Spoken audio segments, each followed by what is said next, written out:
Hello दोस्तों, नमस्कार। आज है 2 जुलाई और हम 2 जुलाई से बनने वाले करंट अफेयर की घोषणाओं पर डिस्कस करने वाले हैं। अगर आप हमारे चैनल पर नए हैं तो हमारे चैनल को सब्सक्राइब करें, वीडियो को लाइक करें, शेयर करें और कमेंट करें। चलिए, आज का पहला क्वेश्चन है कि हाल ही में किस देश में बिना सिलिकॉन के दुनिया का पहला कंप्यूटर विकसित किया है। हाल ही में किस देश ने बिना सिलिकॉन के दुनिया का पहला कंप्यूटर विकसित किया है? तो ये किया है अमेरिका ने। किसने किया है? अमेरिका ने। शोधकर्ताओं ने सिलिकॉन के बिना ही एक कंप्यूटर का निर्माण किया जो ये दर्शाने में एक मील का पत्थर है कि एक दिन उपकरणों को छोटा और तेज बनाकर उस पदार्थ को प्रतिस्थापित करना संभव है जिसने पिछली आधी सदी में प्रौद्योगिकी प्रगति को गति में ला दी है। ये कहाँ बनाया गया है? ये अमेरिका के पेंसिल्वेनिया स्टेट यूनिवर्सिटी के नैनो फैब्रिकेशन यूनिट में निर्मित किया गया है। शोध दल ने दुनिया के पहले CMOS कंप्यूटर के सफल संचालन का प्रदर्शन किया है जिसे 2 आयामी सामग्रियों का उपयोग करके बनाया गया है जो कागज की तरह पतले हैं लेकिन नैनो स्तर पर है। नेचर जनरल में एक पेपर में इसका वर्णन किया गया है। पूर्व धातु ऑक्साइड अर्धचालक है या CMOS का इस्तेमाल इलेक्ट्रॉनिक सर्किट डिजाइन करने में व्यापक रूप से किया जाता है और ये कम बिजली की खपत करता है और ज़्यादा घटकों को समायोजित करता है। किस देश ने बनाया है? ये बनाया अमेरिका ने। और अमेरिका में भी जो यूनिवर्सिटी है वो है पेंसिल्वेनिया स्टेट यूनिवर्सिटी के नैनो फैब्रिकेशन यूनिट के अंदर इसका निर्माण किया गया है।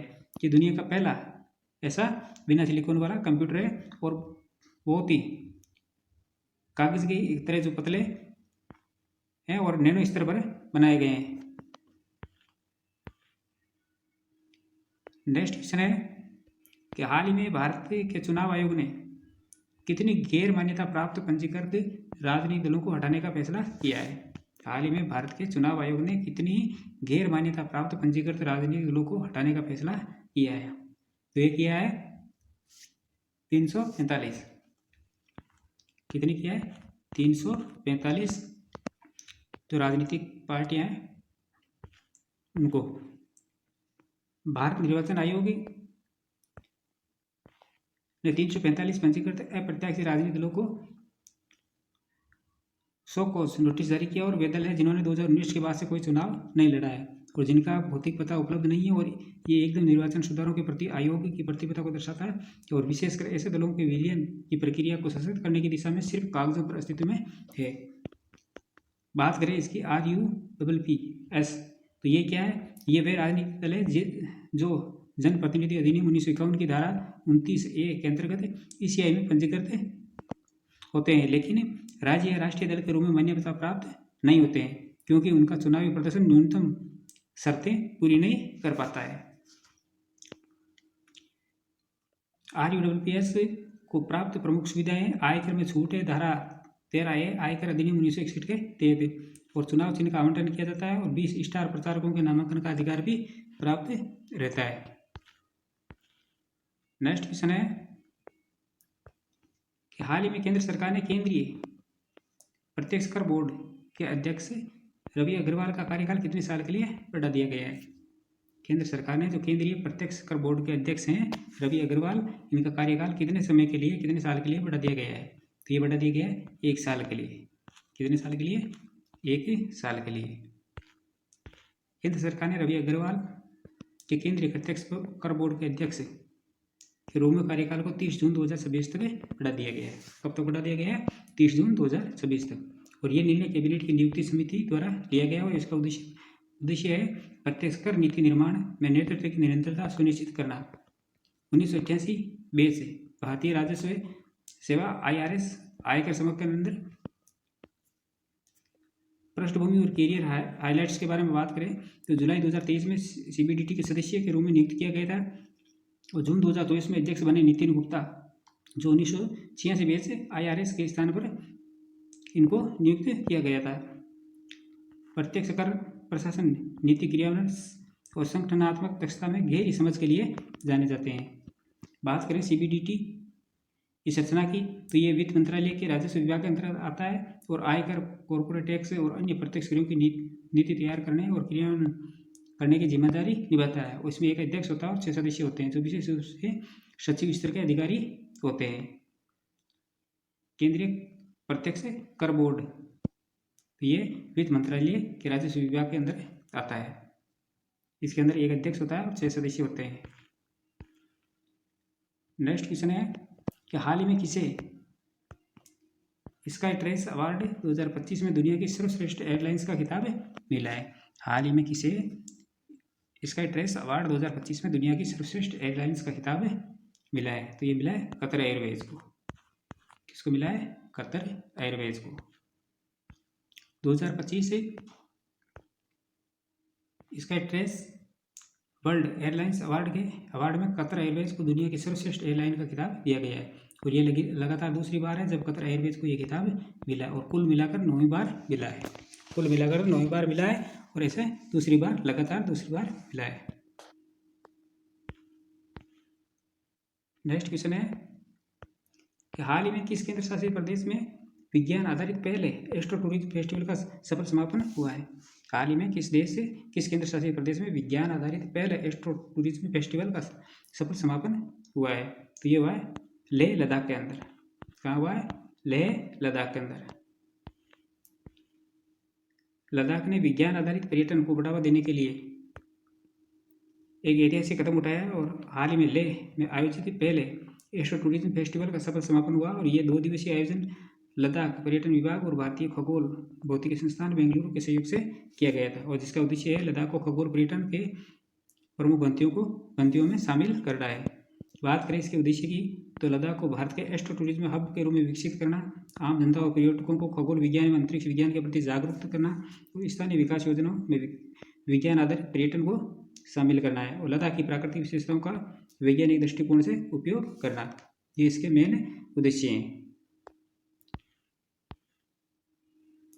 नेक्स्ट क्वेश्चन है कि हाल ही में भारत का पहला लकड़ी का गुरुद्वारा कहाँ बना है?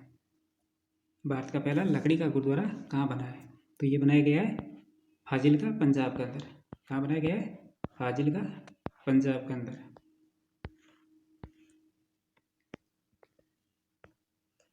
पंजाब के फाजिल्का पुलिस लाइन में जहाँ सायरन की आवाज़ से सन्नाटा छा जाता है, ये गुरुद्वारा श्री नानक निवास बनाया गया है। इसको नाम क्या दिया गया है? नानक निवास। जो आती थी देवदार की लकड़ी से बनाया गया है। किससे बनाया गया है? देवदार की लकड़ी होती है उसके द्वारा बनाया गया है। पहला लकड़ी का गुरुद्वारा ये भारत में अपनी तरह का पहला गुरुद्वारा जो पूरी तरह से लकड़ी से बना है। बात करें लकड़ी के प्रकार की तो गुरुद्वारा को बनाने में देवदार की लकड़ी का इस्तेमाल किया गया है जिसे फिनलैंड से आयात किया गया है। और स्थापत्य कला गुरुद्वारे में सीधी हवाओं को कम करने के लिए मेहराब यानी गुंबद और खिड़कियों वाले गुंबद और सीधी लकड़ियाँ लगाई गई है। आकार गुरुद्वारे की इमारत लगभग 80 गुणा 160 फीट जगह में बनी है और 40 फीट लंबी और चौड़ी है। बात करें मुख्य प्रवेश द्वार की तो मुख्य प्रवेश द्वार उत्तर दक्षिण दिशा की ओर है और जहाँ से तेज हवाएं कम चलती है। बात करें इसके लागत की तो गुरुद्वारे को बनाने में लगभग 50 लाख रुपए की लागत आई है। प्रकाश गुरु ग्रंथ साहिब का प्रकाश 1 महीने पहले ही किया गया था, तब से ये बड़ी संख्या में श्रद्धालु आ रहे हैं। कहाँ बनाया गया है? फाजिल्का पंजाब के अंदर और इसको नाम दिया गया है श्री नानक निवास। देवदार की लकड़ी से बनाया गया है। नेक्स्ट क्वेश्चन है कि हाल ही में किसने MILIT पुणे की कमान संभाली है? हाल ही में किसने MILIT पुणे की कमान संभाली है? तो ये संभाली है रियर एडमिरल वी गणपति के द्वारा। किसके द्वारा? रियर एडमिरल वी गणपति के द्वारा। भारतीय नौसेना के एक अनुभवी flag officer rear admiral V Ganapati ने मिलिट पुणे में कमांडेंट का पदभार ग्रहण किया और ये प्रतिष्ठित त्रिसेवा तकनीकी प्रशिक्षण संस्थान एकीकृत रक्षा स्टाफ के मुख्यालय के अधीन है और रियर एडमिरल गणपति को परिचालन दक्षता और दूरदेशी नेतृत्व के लिए जाना जाता है और उनकी नियुक्ति ऐसे समय में हुई है जब रक्षा मंत्रालय तीनों सेनाओं के बीच तालमेल और स्वदेशी प्रौद्योगिकी क्षमताओं के विकास पर जोर दे रहा है और मिलिट पुणे का उद्देश्य अधिकारियों को उभरती प्रौद्योगिकियों में प्रशिक्षित करना और जैसे कि AI, साइबर सुरक्षा, रोबोटिक्स और अंतरिक्ष प्रणालियाँ। बात करें मिलिट की पुणे की तो जिसे पहले आर्म्ड स्टीज के नाम से जाना जाता था और 1952 में college of military engineering Dapodi Pune के अंदर स्थापित किया गया था और 21 अप्रैल 2022 को एयर वाइस मार्शल राजशेखर ने मेजर जनरल हरी सी VSM से मिलिट्री की कमान संभाली थी। किसने संभाली थी? 21 अप्रैल 2022 को एयर वाइस मार्शल राजशेखर ने मेजर जनरल हरी सी और VSM से मिलिट्री की कमान संभाली थी। नेक्स्ट क्वेश्चन है कि हाल ही में क्वाड देशों ने किस मिशन की शुरुआत की है? हाल ही में क्वाड देशों ने किस मिशन की शुरुआत की है? तो ये की है क्वाड एट सी ऑब्जर्व मिशन की। क्वाड एट सी शिप ऑब्जर्व मिशन की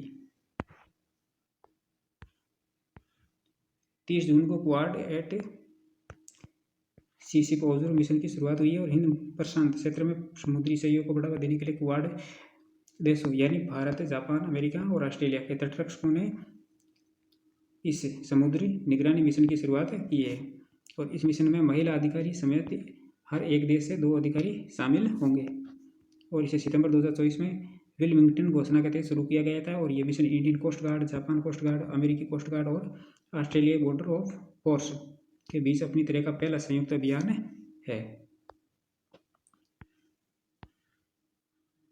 नेक्स्ट क्वेश्चन है